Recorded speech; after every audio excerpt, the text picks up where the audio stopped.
mais c'était né. C'est fouillé de tenir.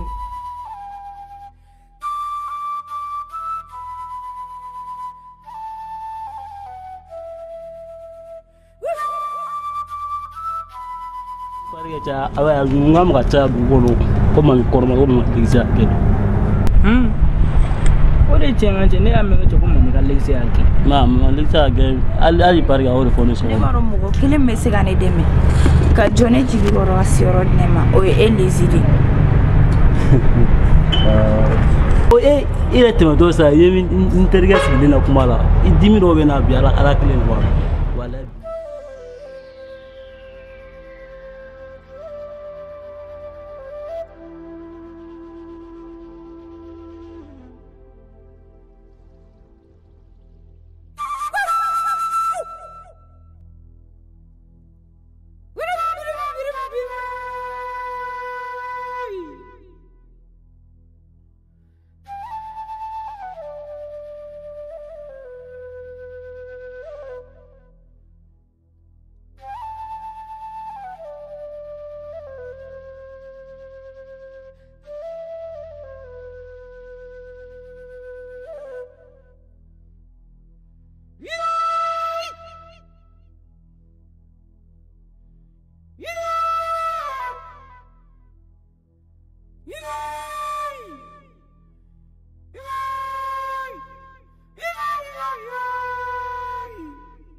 Ne kɔni bɛ kuma I fɛ ka kuma ni deni n kun bɛ fɛ ka deni yɛrɛ wele ka kuma ni a ye mais ale tɛ ne ta de sera a fɛ yen n bɛ kuma ni e ka kuma ni a ye. Grand sœur I mun fɔ I balima di mais ne bɛna mun kɛ ne yɛrɛ de b'o dɔn grand sœur kɔni se t'a kɔrɔmuso la mais ne bɛna mun furu n se b'o la. Mena mun kɛ I yɛrɛ bɛna ye. Wallahi ne ni ala cɛla ne min ka fu jabi e bangali ka ko la e bangali e fɛla ne ma bi dɛ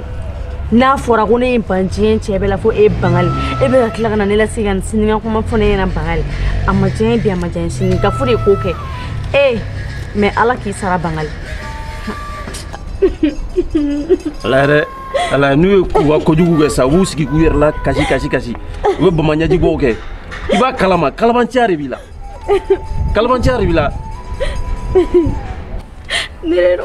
ne min ko da bila kan sigi k'i bangali kan ban cɛ bɛ la k'i bangali bɛ tila ka nin ko sugu kɛ ne la tun wala i bila tɛ ne do wala ala ne mun bangebagaw kuma la mais an tɛ sen bɛɛ ma grand frère ne jugu ye kuma ni fi ɲɛna dɛ n'i k'a jateminɛ n dun y'a fi ɲɛna dɛ ne yɛrɛ fɛnɛ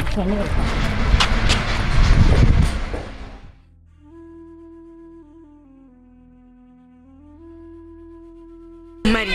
ne kelen min ka ko dɔ jateminɛ ni wagati in na dɛ e kɔni t'a fɔ ko nin ye Zara ni e kɔrɔkɛ Bengali ka ko ban tuguni ye ta parce que a bɛ wagati jan bɔ kɛ ne bɛ Zara ni cɛ nin don an ka yɔrɔ la ko nɔsi nin kelen bɛ k'a kunkolo ɲagami a ye ko t'o ko ɲɛkɔrɔma tigɛ e yɛrɛ b'a dɔn Zara ye muso ɲuman ye a tigɛ cogo ka ɲi ni cɛ nin kelen bɛ k'a kunkolo ɲagami cogo min na ni ma ko dɔ kɛ ɲaw bolo bɔntɔ ye a ko la daga wuli ne bɛna mun kɛ sisan ne kumana ka dɛsɛ ne ye n se bɛɛ kɛ nin ko in na sisan mais ko dɔ bɛ ne kɔnɔ ne b'o kɛ parce que e yɛrɛ ɲɛ bɛ Zara la Zara ye muso ɲuman ye a tigɛ cogo ka ɲi ni cɛ nin kelen bɛ k'a kunkolo ɲagami ne sinon an bɛɛ tun b'a dɔn ko ani Bengali tun bɛ ɲɔgɔn fɛ wa a kun b'o de fɛ mais nin kelen bɛ k'a kunkolo ɲagami ni ma wuli ka ko dɔ kɛ ɲaw bolo bɔtɔ de y'a Zara ko la pewu daga wuli i n'a fɔ n y'a f'i ye cogo min na n ko ko dɔ bɛ n kɔnɔ n bɛn'o kɛ min bɛ ne kɔnɔ ne yɛrɛ de b'o dɔn su in na kɛ an bɛ tila ka taa Zara fɛ yen baro la an b'a kɔnɔ surugu la sisan an bɛ taa n'an ka taa wala daga wuli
Belum sen tigɛ ra ko ama tigɛ kɔni atalla bɛ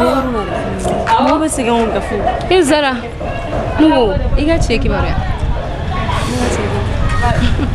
i ka nɔrɔ namba in kɛ